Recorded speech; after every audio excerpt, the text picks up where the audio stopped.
Anda masih menyaksikan Breaking News, Saudara. Di hari lahir Pancasila hari ini, 1 Juni 2024, sejumlah masyarakat di Medan, Sumatera Utara yang Anda saksikan ini adalah gambar terkini dari depan Masjid Raya Medan, Sumatera Utara, di mana sejumlah massa juga menggelar aksi ini untuk membela Palestina. Ini adalah di depan Masjid Raya. Kalau di Jakarta, massa menggelar aksi di depan Kedutaan Besar Amerika Serikat, tapi di Medan masyarakat ini menggelar aksi bela Palestina di depan Masjid Raya Sumatera Utara. Dukungan terus diberikan seluruh masyarakat, tidak hanya di Jakarta, Medan, dan juga Indonesia, tapi juga seluruh masyarakat dunia. Tadi juga sempat dibahas dengan pengamat politik Timur Tengah dan juga dunia Islam, Mas Hasibullah Satrawi. Ini banyak sekali dukungan yang diberikan, dan di segmen terakhir hari ini saya juga ingin kembali bertanya dengan Mas Hasibullah Satrawi, pengamat politik Timur Tengah dan juga dunia Islam. Ini terkait dengan tekanan di Israel sendiri, Mas Hasibullah. Ini kan masih banyak ternyata kerabat warga Israel yang disandra oleh Hamas. Bahkan setiap minggunya ada sejumlah aksi juga yang digelar di sana. Anda melihatnya seperti apa secara internal yang ada di Israel?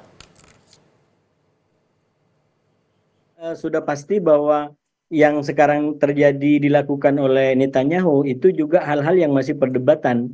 Di antara itu untuk kepentingan negara atau hanya untuk kepentingan pribadi Netanyahu yang ingin tetap langgeng abadi sebagai Perdana Menteri di Israel.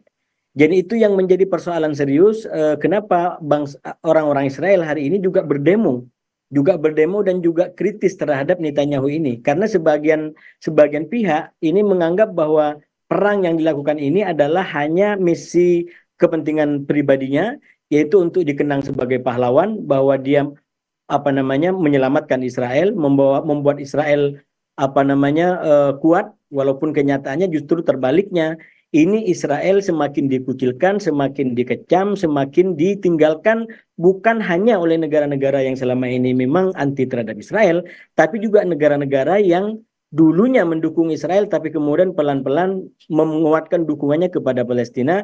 Salah satunya adalah 3 negara dari Eropa tadi.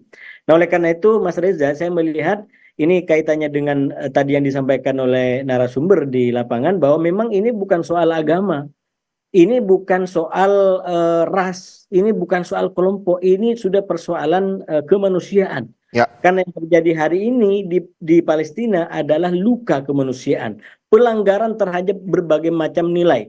Ya. Bahkan kalau kita rujuk katakanlah kitab suci Taurat yang itu disucikan dalam Yahudi dan juga di Islam itu diakuin, itu kan ada yang disebut sebagai hukum balas membalas, atau dikenal dalam bahasa Latin, sebagian para Romo menyebutnya sebagai lex talionis, yaitu bahwa mata dibalas dengan mata. Kalaupun kita menggunakan prinsip itu sudah nggak memadai. Katakanlah 12.000 atau 13.000 bangsa Israel, warga Israel yang menjadi korban dari serangan 7 Oktober. Mereka punya hak untuk membalas. Tapi yang dilakukan Netanyahu hari ini sudah mengorbankan 37.000 di 239 ini. Jadi itu yang saya bilang, nilai yang mana yang mau kita pertahankan untuk membela yang dilakukan oleh Netanyahu hari ini. Oleh karena itu, saya setuju dengan narasumber tadi, ini jangan ragu kita untuk bersikap, apalagi bangsa Indonesia yang punya undang-undang dasar dan pembukaan seperti yang sudah saya bacakan tadi, dan itu kita ingat sekarang dalam 1 Juni, mari kita bersikap untuk menentang penjajahan ini. Siapapun kita, agama pun kita, termasuk mungkin saudara-saudara kita yang beragama Yahudi di sini. Karena sekali lagi ini bukan perjuangan anti Yahudi, ini bukan perjuangan anti Israel, ini justru perjuangan yang dilakukan anti perbuatan Netanyahu yang melanggar dan berseberangan dengan nilai-nilai Taurat itu sendiri. Apalagi kalau kita pakai Injil, itu sudah jauh sekali. Jadi ini kondisinya gitu. Dan kalau kita lihat hari ini itu panggilannya makin kuat. Di Amerika sendiri makin banyak orang yang menyadari itu. Ini kan hanya Israel, dan mungkin kalau saya sebut Israel bukan bangsa secara umum, tapi kebijakannya Netanyahu yang terus menutup mata dan telinga untuk terus dibenarkan apa yang dilakukan. Sementara yang sudah dilakukan hari ini sudah nggak bisa dibenarkan lagi. Oke, jadi secara tidak langsung bahwa masyarakat Indonesia juga harus mengambil sikap untuk membela Palestina, begitu?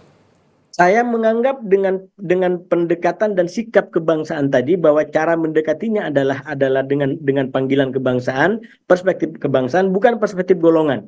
Mau Oke, karena golongan agama atau golongan suku, bukan, tapi baik. karena ini adalah tadi kita menentang segala macam bentuk penjajahan di muka bumi. Dan Oke, oleh karena itu sekali lagi ini waktunya menurut saya kita bersatu, dan pemerintah ini mungkin sedikit Mas Reza kalau ya. masih ada waktunya. Pemerintah menurut saya dengan perkembangan terbaru bisa semakin mengarahkan bentuk dukungannya dalam dua. Yang pertama untuk bagaimana mendekati kekuatan internasional seperti Cina Mhm. untuk mengambil momentum ini.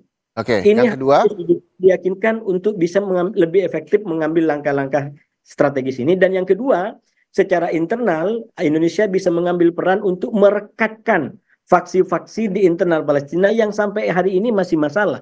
Karena mereka belum bersatu padu di antara oke. Hamas, Fatah, dan yang lainnya. Jadi Kita Indonesia harap dua langkah yang diberikan oleh Mas Hasibullah Satrawi ini juga bisa dengarkan pemerintah untuk membela Palestina. boleh satu terakhir Mas, Oke, singkat saja Mas, kita sudah kalau, sudah ya, habis durasinya. Sayang kalau masih sekali. ada, Mhm. saya mengharapkan dan mendukung kalau ada kayak semacam surat dari diplomat ataupun duta besar Amerika dimanapun untuk memberikan surat kepada Presiden Joe Biden agar bersikap lebih tegas soal ini. Baik, Karena kalau kita mengacu kepada Prancis, oke. Prancis itu mengalami perubahan sikap yang saya baca salah satunya adalah setelah adanya surat-surat dari para dubes di mancanegara Kita yang harap pemerintah juga bisa mendengarkan perbincangan ini, juga bisa ikut bersinergi dengan seluruh masyarakat Indonesia untuk membela Palestina. Terima kasih sekali lagi Mas Hasibullah Satrawi, pengamat politik Timur Tengah dan juga dunia Islam atas waktunya bersama Kompas TV. Dan usai sudah, saudara, breaking news Kompas TV hari ini, saksikan informasi terkait dengan aksi bela Palestina di program-program selanjutnya di Kompas TV, independen terpercaya. Saya Muhammad Syahriza pamit undur diri, terima kasih. Sampai jumpa.